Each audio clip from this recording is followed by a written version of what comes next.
Hello, and welcome to the church we dream of. I am very excited for this interview that we have today. Our guest is someone who was on my original list of people that I was hoping would come and speak to us. So let's start with his introduction and get into this conversation. Billy Thomas is a follower of Jesus whose journey of faith began in an unexpected and somewhat humorous way.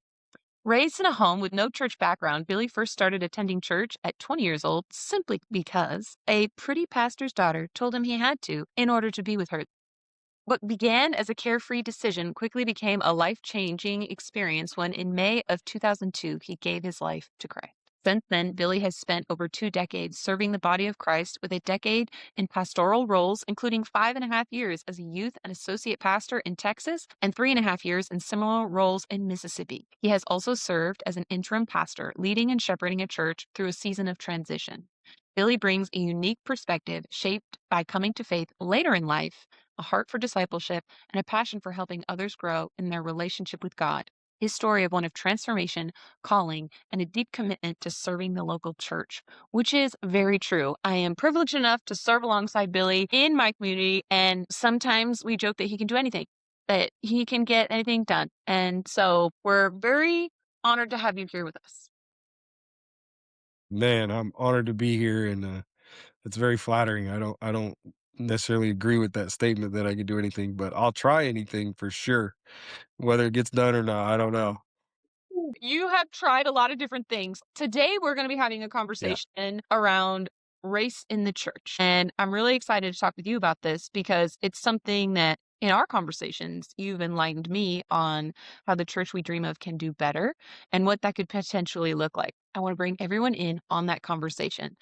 As we get started in that, Yeah. can you give people some history? I know we did your bio, but looking back on your years of pastoral ministry, how has understanding racial inclusion in the church changed and deepened over time through your experiences?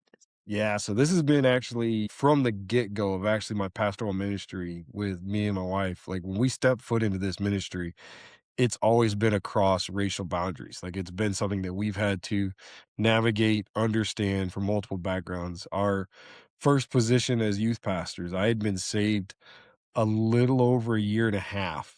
And we stepped foot as youth pastors into a church. And we had moved to Texas, moved down there so I could go to school to the local Bible college down there. And we were just looking for a church.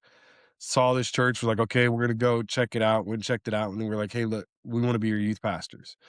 No background on it, didn't ask him anything about the church, what it was. Like, we just knew that's where God had us. And they were like, yeah, sure, come on in. Come to find out, we had stepped foot in the doors 6 months after a merge. And this was merged between an Assemblies of God church that was closing its doors, so an older white congregation, Mm. and a Church of God in Christ history church, which is basically a young black Pentecostal, same churches basically. And they came together. So you've got these massive culture differences, you got these massive age differences within the racial cultures themselves. And we had no clue. We were just like, hey, we want to come do this. And so we walked in the doors navigating all of that, from the church history of the buildings, of the order of services, of the music, of the preaching style, of the even the events, right? Like the preference of the events and everything. And so it was from the get-go. We saw that from those standards there. And then we were also in a part of Dallas that had also a large Hispanic influence. Mm. So we had some Hispanic culture that was brought into that as well. That was another part that we were just like, whoa, this is a mixing pot and nobody knows what's going on right now. And so that was our first experience, did that for 5.5 years. No. And then when we became youth pastors and associate pastors in Mississippi, it was the same thing. We were in a town that was right on the border of a predominantly black and predominantly white area, and there weren't many churches that were even trying to be multicultural in the area, and so we got to step in to be part of that, and it was a natural flow for me. Like, I've grown up in it my entire life. Like, I'm half black, half white. I've never belonged to either one, right? From my own personal standpoint, I've never felt like I was one or the other. I always felt like I was an outcast of all of them. So from the outside looking in, getting to be a part of it and see it, I got to experience it, understand it, and I can relate to different sides of these conversations as they go. And it's a fun thing to help people to understand the other side of it, like what that perspective is. But then it's also challenging when you talk to people to get them to understand, like, sometimes you're the problem. And that's a hard thing for people to grasp a hold of, right? When you have that conversation, like that, we don't want to admit that we're the problem sometimes. And so, but that's been, such a big part of our ministry in doing this throughout the years is getting to bridge that gap and understanding both sides from a predominantly black, predominantly white background, but then helping people to understand how do you see something and appreciate it and engage with it when you don't understand it. You don't even know why it exists that way, but you understand how to be a part of it and how to celebrate that. And so that's kind of why I'm excited to talk about these things because it's a perspective of the church that we need to understand in order to move forward. And having these conversations are things that help people to be better servants of Christ, but also make it easier for us because it's already hard. Like following Christ is a hard thing to do. And sometimes we make it harder by putting up these other barriers that don't necessarily be there. And so being able to have these conversations to help break down those barriers and help people to grow in that way, it's a lot of fun for me. Can you give us as a specific example? You gave like 10 different categories that there was culture conflict as these two churches are coming together. So what does that break down? Like a practical example. Yeah, so in this church, the first one that we were part of in South Dallas, right? So we had the predominantly older white congregation and then predominantly younger, like early 20s black congregation coming together. And the very first part was the music. Right? So the music kind of when you think about a traditional Western church service, most of the time people experience the music before they experience any part of the body otherwise. Mm. Like, yeah, you get a conversation in the lobby or the parking lot or even in the sanctuary. But when you're starting to really experience who that church is, it's through worship. How are they orienting their worship? And so when you look at just traditional, we'll use for the sake of the conversation, the white and the black church, right? History. The white church history is more of a rock base, right? It's more of a straightforward chord progressions. It's more of a traditional chord structures and simplified chord structures in many cases. When you look at the traditionally black church, they play in a lot of flat keys.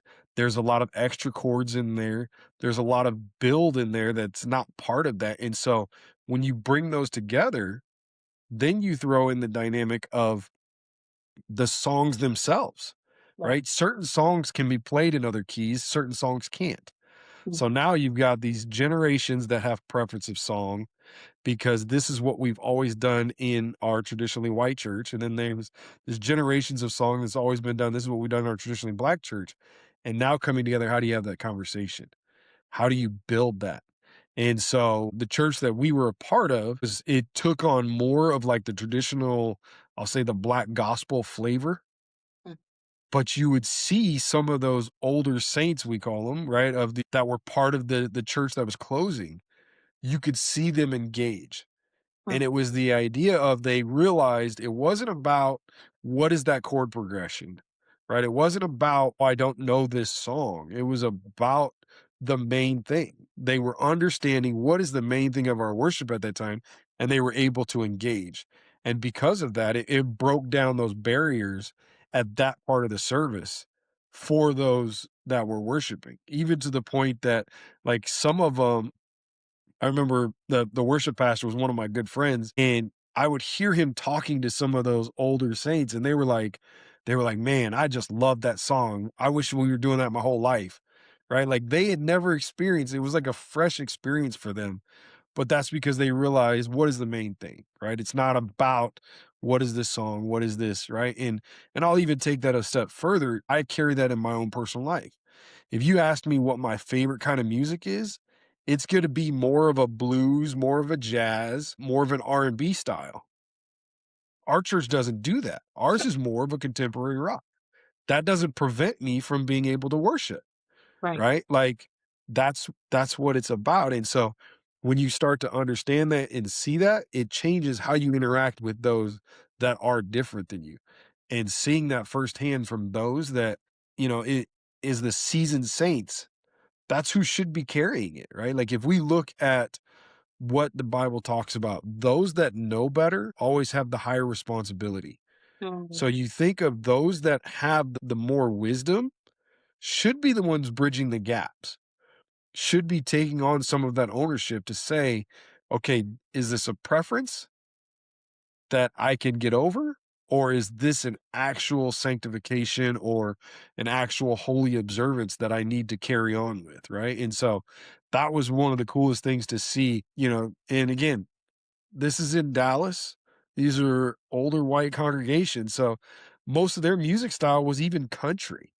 Like you Oh, ask them what their personal style is country, but then on Sunday morning, they're engaging with God in a Black gospel setting. That was just really cool to see and to be a part of during that time. that's incredible. I love that. I know you've told me lots of stories about this particular church, and I hadn't heard that win. That's a really amazing win. There was other hard parts, but your simplification Yeah. of if we can just look at what matters, it doesn't matter what chord progression or what key we're singing in or what rhythm. And that so you gave us the answer right here at the beginning. We just started talking, and it's like, if we can just look at what matters, then it gets Yeah. simple. It gets simple, but we know that it is also not quite that simple. So as you've served as an Yeah. advocate for racial inclusion in the church, when is a time when you felt not heard or not seen? Yeah. This is an easy one. This was like this wasn't even in Texas. This was when we went to Mississippi and like Texas. I think it was more because people willingly had to engage in that, right? Like it was a known church merger that they said, yeah, we're going to be a part of this. So there was a lot of the things that we didn't have to do on the front end that I realized when we got to Mississippi that we have to do, right? Mhm, So some of the things of creating the awareness, right? That was already done in Dallas. We didn't have to create that because they knew that it was a difference. Creating the understanding that this is what we need to do to go forward and it's different than what we've always done, right? So those were two of the big things that we ran into in Mississippi, and one of them was I was talking to one of our senior church members, been there for a really long time, and we were having the conversation and we were talking about race, and they were having struggles with trying to understand why some of the Black congregation was having issues with some of the racial tension in the country at the time. And we were there for context. We were there from September of '09 to December of 12. So this is right in the Barack Obama era, right? That we were down there and there was a lot of things that were stirred up in that time and they were like, I don't understand what's going on. And I was talking to them about it and they said, we had a nanny growing up and she was Black and we had no problems. And the first part of the statement, I was like, "Okay, this is really cool." And then the last part of her statement is what kind of floored me mm, and where I kinda responded with like, "Hey, that's the issue here," is they said, "We had a Black nanny growing up and there we had no problems. They knew where they stood and we knew where we stood." And I was like, "Okay, so this is the problem." yeah. Right? Like, in their mindset, that's an okay statement.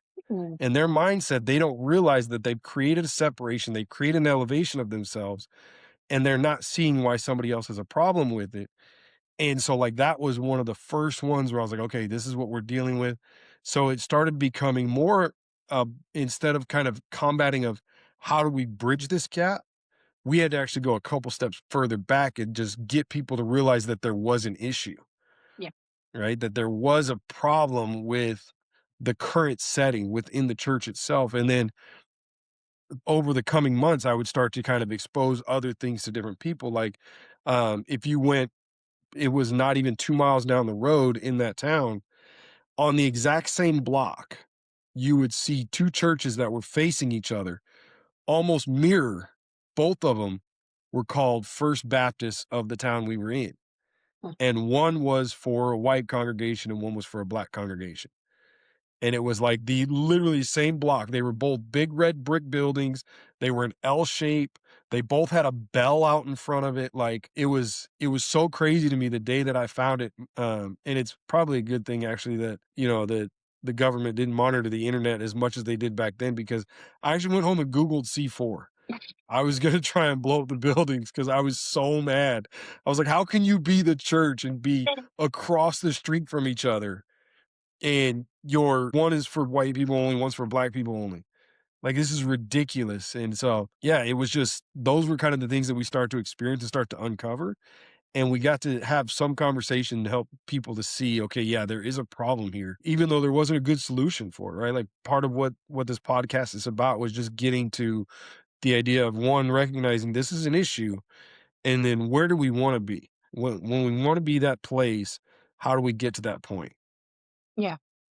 What's wild is you're telling a story from, like, what, 10 years ago, 12 years ago, these 2 churches? It's not Mhm. 50 years ago, and I think that's really relevant to we need to acknowledge that the problem is still very alive, and it may be right in front of Yeah. us, and we can't see it because of the way that we think everyone knows their place, so there's no problem. And just because Yeah. everyone's getting along doesn't mean there isn't a problem. It just means we've learned to tolerate some things. So that transitions us into your hope for the future of the church. The church talks about diversity and things like that, but they still feel divided. Where do you see the biggest disconnect between what we talk about and what we actually live out? Yeah, I think the part of this for me, what I'm kind of experiencing and talking to people from around the globe of the kind of the world history itself, I think part of it is just our kind of adoption some of the Western mindset of America above everything else. We're above all of this because we're elite. That means that my preferences are right. Right. So when I walk into church, what I prefer is the right way. And it's so much so that, like, where we were at in South Mississippi, there was actually church splits. So our church was the one that we were at there was actually a founding church of like five others within like 10 miles that were all splits. They weren't plants. And one of them literally split over the color of the carpet because they were doing a remodel. And one group wanted one color and one group wanted another. But even as silly as that sound, we do that same thing within the service itself, right? Like, if you look at your purpose for coming to church, if your purpose for coming to church is so that whoever's bringing that word is going to fill you up, in 95% of the cases, you're there for the wrong reason, right? Like, yes, if you're hurting, that's a real reason to be there. If you're trying to revitalize your life and your walk with God, then yeah, you're not ready to pour into somebody. And that's a real reason that you should be there. You should be poured into by those that are around you. But a big majority of us should be there to actually pour out to other people, Mhm. right? We're there to be able to fellowship with them, to be able to pour out. And it doesn't have to be like, again, you bringing a word to them. It's you can pour out by the fellowship, you could pour out by the encouragement, you could pour out even by the curiosity of what's going on with them and what's happening. But people go and they look to the pastor and say, okay, you got to speak to me or I'm not going to be here. You got to play worship the way that I want to hear it or I'm not going to be here. You have to pray the way that I want to hear a prayer or I'm not going to be here. And all of those things are cultural that you come up with, right? So you look at for the context of our conversation, the way that certain churches in a predominantly white historical context, the way that they pray is different than the way that you pray within a black church, right? From those contexts. You talk about the worship settings, right? Like there was something I just found out a few years ago. When you look at predominantly historical black churches, you would hear the worship leader or whoever's leading those songs, they tend to give the line before the rest of the congregation sings it, right? They'll give you like, "Hey, this is what we're going to say next," or whatever. And I used to think, "Oh, that's a cool trick. I mean, that's a cool way to lead." Like, I never really looked into it. And I was having a conversation with somebody, and they were like, "That actually came from the days when the black church couldn't read. So how do they read a hymnal and know what to sing next? Well, they can't. So the black worship leader would say the line, then the congregation would repeat it. Well, that's something that didn't exist in white history. So they've transitioned differently to today. Well, now you look at it, those are two culturally different things. How do you bring that together? Well, you have some ad lib. Well, an ad lib is not leading them to say the same thing behind you. That's an independent moment of worship, right? The independent moment of worship within a traditionally black church and a traditionally white church, those are two different moments. You look at the way that the praise and the hallelujah comes out in a traditionally white church versus a traditional black church. Like those are different things that we get to. And so as we start to see this and say, okay, getting to what is the main thing that we need to do and say, okay, I'm coming to worship God and to celebrate with those that are around me. And we're going to all lift each other up as we all pour out for that day to be able to go in another place. Then we start to see some of these things that we used to care about don't matter anymore, Mhm. right? Some of the things we look at that are the barriers that keep us from relating to somebody who's different than us, it doesn't matter anymore. How we get to that point, I can't really say, right? I think the only analogy that I heard, and I can't remember where I saw it or read it or what, but there was a pastor who one of his congregants came to him and said, "Hey, I'm really having a problem with X, Y, and Z as part of the service." I don't remember what it was. It might have been worship or something like that. And he was like, "Okay, during that part of worship, what I want you to do, I want you to take a cup of water and I want you to fill it to the top." And he said, "Then I want you to walk around the perimeter of the church, inside the sanctuary, walk around the perimeter of it, and don't spill a single drop of water." And so they did it the next service and they came back and he goes, "Okay, so tell me what happened." And they were like, "I didn't spill any water." He goes, "Okay, how much of that problem did you see?" And they were like, "Well, I didn't see any of it." He goes, "Yeah, because it was what you were focused on." Mm. When we focus on these problems and we focus on these things that really aren't the main thing, they start to burden us and they start to hinder us from being able to move forward.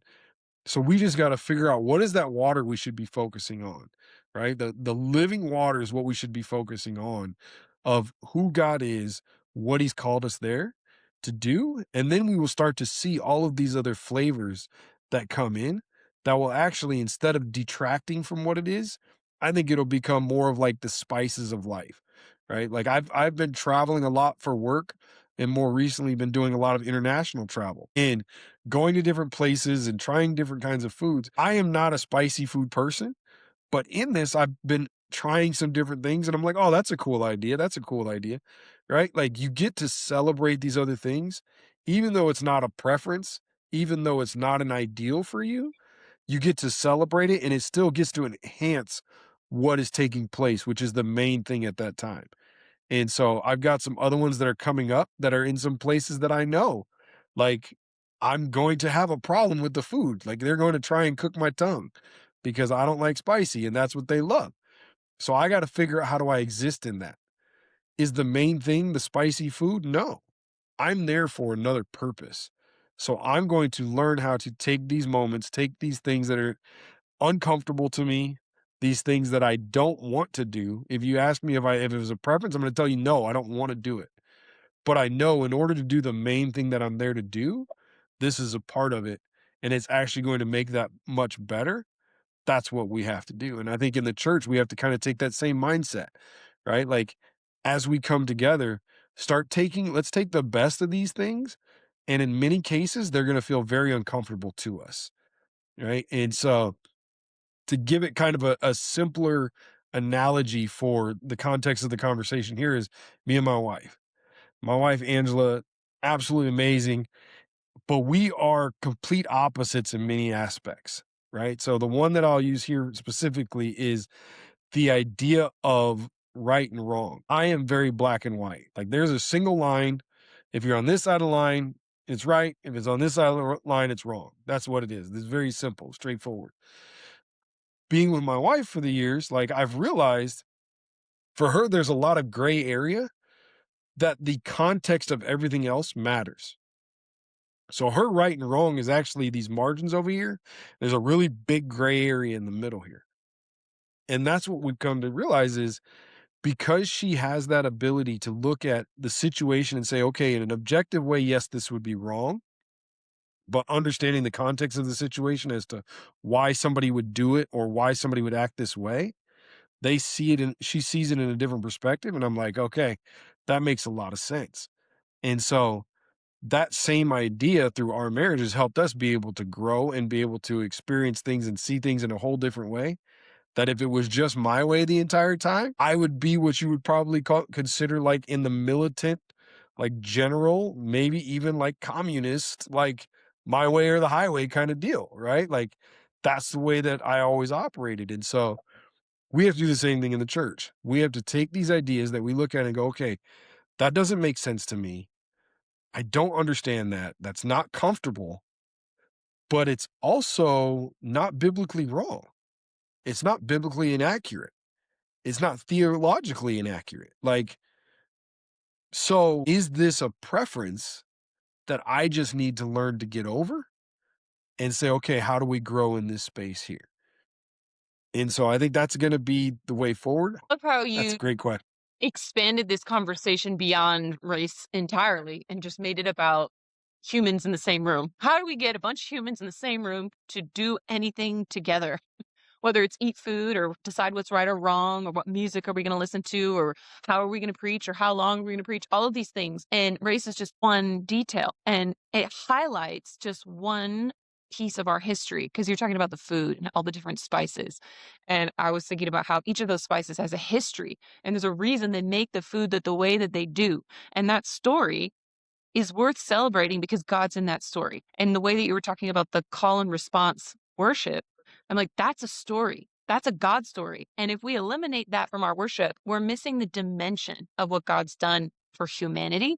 And we're missing that in our church experience. So the foundational piece I feel like you're giving us is like, let's just be curious and maybe consider that there's more than one right way to do things. And I would take that a step further and say, not only is there more than one right way, we're going to benefit from learning more than one right way because God is very multifaceted. He's creative. He is smart enough to do things multiple ways.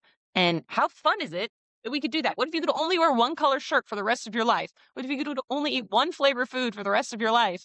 Maybe for some people that's nice.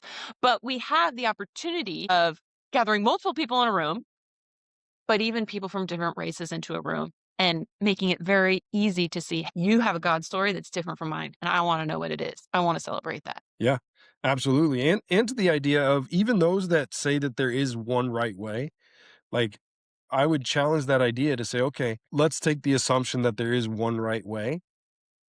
God created all of these different individuals.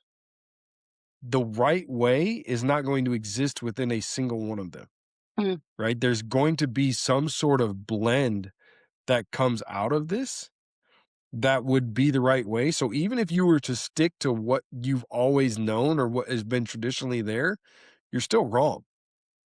Like in an objective sense, you still done it wrong.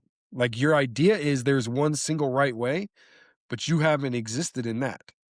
And so, like, because you can't say that this is the one right way without knowing all of the ways.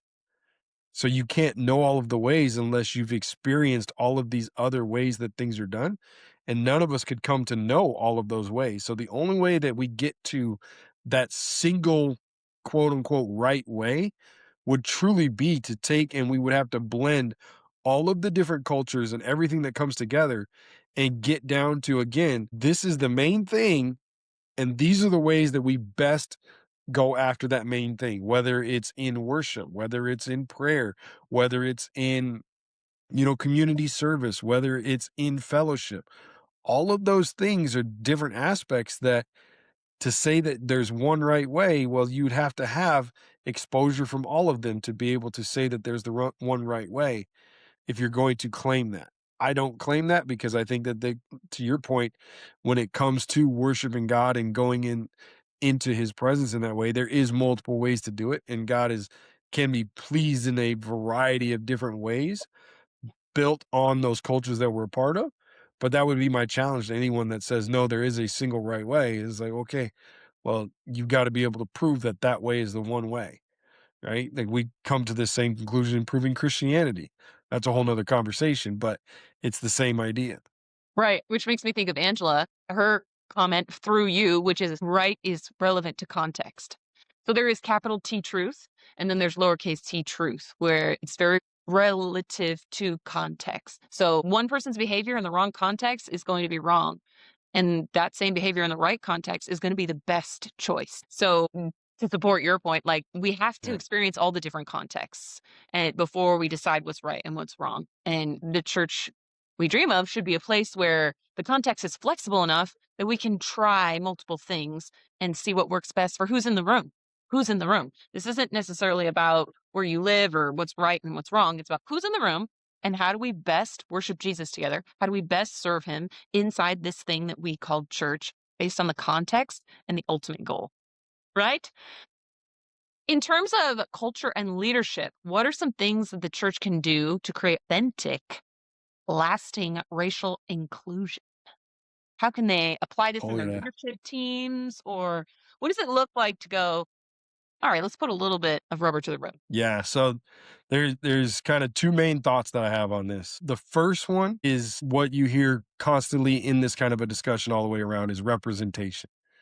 Like saying yes that you're welcome, yes that you could be a part of this, that's a great thing. But when you see the representation within leadership, that's a game changer, right? So I'll give the example. I actually did this not in a church setting, but actually in my corporate work setting. I went into a location that in the company I work with, and they have 200 employees. And as we were walking around, I'm walking with the station manager, who's white, probably late 40s, early 50s male. And as we're walking around, he's talking to all of these different employees within the facility. And as we're talking and we're kind of going around and everything, I'm just kind of noticing because it's part of who I am. I'm like, man, like 80% of this guy's workforce is minorities. I was like, this is pretty awesome because that matches the community that this station is in. I was like, this is great, right? This is my first time meeting him. We're kind of walking around talking, and we get back. And then later on, I have a meeting with all of his management staff. And when I look around the room, the entire room is white.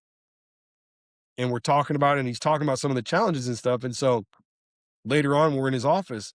He's like, we're having some discussions, and he goes, so, what are you thinking here? And I was like, well, one of your biggest issues right now is like your employment group doesn't match your management group. Like your employees don't see a way forward for them right now because your management staff doesn't give them hope that they can make it to the next level. And he's like, "What are you talking about?" And I said, "Okay, what is your ethnic makeup here?" And he had all the stats, like, because it wasn't just predominantly black. Like they have a large Arab population there as well. And so he was like, "Yeah, this is what it was," and he went through. And I was like, "Okay, now what is your management breakup?" And he goes, "Oh wow." And he's like, "I didn't even realize it." And he said that he started focusing on that as far as not like to just kind of only elevate those people, but he realized that that was a gap that he had. And so went back a year later, and his management staff at that point, I think it had got up to like 20% was minorities. But at the same time, his turnover rate had dropped 25%. Mm, And he's like, dude, I really think this was because we had representation that people saw. This wasn't just a side job that you come and do, and that's what it is. Like they actually see a future now, and people are looking to promote with this. yeah. And I was like, yeah, like the representation matters. And it's the same thing in our church.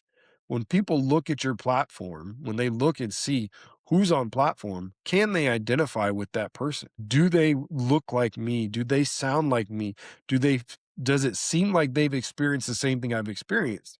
Because what their people are looking for when they walk in the church doors is a discipleship leader. They're looking for somebody who's going to be able to help them walk this out. They may not know it in those terms, but when they look at the platform, if they see somebody who looks like they do, somebody who's come from a similar place and a background that they have, they're more inclined to be like, okay, they've had similar struggles, but they've got a joy I can't explain. They're able to handle all of this controversies and things, and they're still in this atmosphere. So, like, what is it about that? And so I think that the first one would be the representation, right? Like understanding what is your makeup of the church around you or the community around your church? Like what is your demographics in that? And then your church congregation and your platform should represent that. Number two is an understanding of that, right? Just knowing the statistics of what is a demographic, that's great. You can know the numbers, but what is it about that demographic, right? Like, what is it about their art? What is it about their music? What is it about even their language? What is it about their social gatherings? What are those things that are part of their culture that you can look at and say, okay, yes, that's something that we need to recognize, right? Like, so one of the big ones that I look at is a lot of minority cultures are big on gatherings. They're big on the social gatherings and the coming together outside of church walls. That's not something that was predominant in the white church when you look right now, right? That's not a big part of it. It's a very independent mentality. Have we changed in that? Yeah. Were we different, 40 years ago? Probably. But it's where we are now. And so understanding that's a big part of that culture. Well, if you're going to have that be valid in your church culture and you're going to adopt that, then you need to be able to have those gatherings and, start to have that mentality. And one of the examples I'll give you is when we first moved to South Mississippi. At that time, I was very like structured. This is what I got to do. I'm doing this next. This is what it is. We were hired on youth pastors. I hadn't even moved there yet. I had already filled my first 3 days of my calendar with meetings that I had planned to do when I got there. And one of the first meetings I had was one of the guys in the church asked that I would help clean out his attic. And I was like, yeah, game on, no problem. I was like, how big is this thing? And he's like, "Oh, the attic, it's like 20 by 15." And I was like, "Yeah, okay, so we'll be done in a couple hours." He's like, "Yeah, we'll be done in a couple hours." I was like, "Cool." So I scheduled my calendar around that. Showed up on that morning. He comes in and he's like, "Oh yeah, we stayed at the church for like an hour while he was talking to people." And I'm sitting there going like, "Dude, we got stuff to do. What are you doing right now? Like, why are we just sitting here talking?" And then he was like, "Oh, you ready to go?" And I was like, "Yeah, I'm ready to go. Let's go get this done." Then it's a 45-minute drive out to the attic. We get out there and I'm like, man, like we're deep right now. So like I'm having to text people and be like, hey, I got caught up. I can't make the meeting. I'll reschedule with you. Right. Like, and then we were like 2.5 hours into the day before we ever touched anything in the attic. It took us like 40 minutes to clean out the attic. And then he was like, hey, look, I want to order lunch. So we ordered lunch and then had like a couple other people. It was an entire day event. And I was like, what just happened? I was like, this dude just totally lied to me. But it was the reality of he's got a different culture. Yeah. When he says he's gonna do this, it's not about the event. It's about the people he's doing this event with. And so that's a cultural difference that we've gotta understand, right? Like, especially in where we are in the Northwest, right? If somebody says, "Hey, you coming to the barbecue?" We're gonna say, "What time?" Mhm. And we're gonna be, "Oh, yeah, it's gonna be 3 to 7 o'clock." And they're like, "Okay." 3 o'clock it starts, 7 o'clock, everybody's ready to leave, right? That's the plan. Yeah. In those other cultures that we're talking about engaging with and understanding them, they say, "Hey, you coming to the barbecue on Saturday?" That's because the barbecue is all day Saturday. Depending on when you show up, it's a different cuisine. If you show up at 11 a.m., they might have the chicken ready. You show up at 3, they got the ribs ready. You show up at 5, they got the burgers ready, right? Like, they're doing an all-day thing because it's not about the barbecue, it's about hanging out with the people and embracing that culture, and so, we as a church have to understand that. We know the numbers of our demographics, but what do those numbers mean? What Mhm. is it behind that number that says, okay, this is their kind of a gathering. This is their kind of food. This is their kind of music. This is their kind of, and then we look at it and say, okay, that's who they are. How do we become part of that? Right? It's not about how do we get them to change to be who we are. How do we adopt into that culture? And that will then in turn, I think, bring that culture into our church doors. That will begin to change our church's operation and the feel of our church, that it'll no longer be, this is a specific kind of a church, but it's like, this is God's church and this is what they do because it's part of the culture of who they are. Yeah.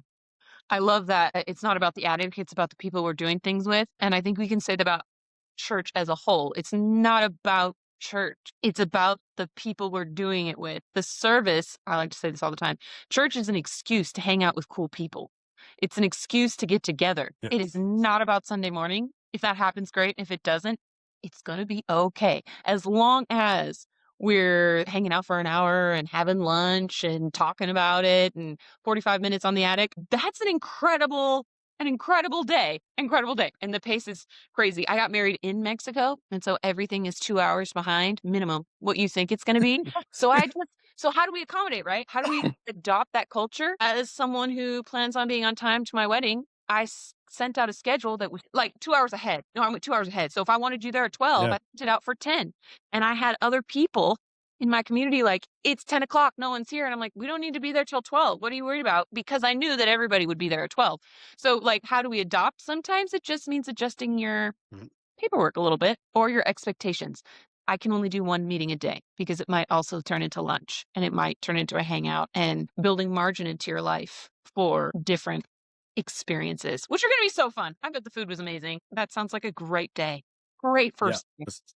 What does racial reconciliation and inclusion cost a church? And why do we struggle with making this choice? Because it sounds great. Like the food's going to be good. We're going to have a good time. We're going to see some creative things, but we don't do it. So why don't we do it?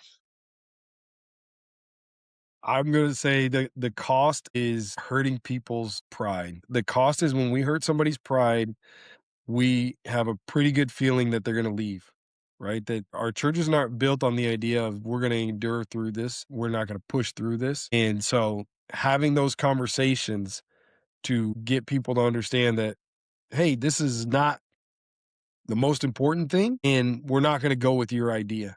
We're not gonna go with your preference in this space because this is what we're looking to do. It's the without realizing it, we're doing the save a dime to cost a dollar, Yeah.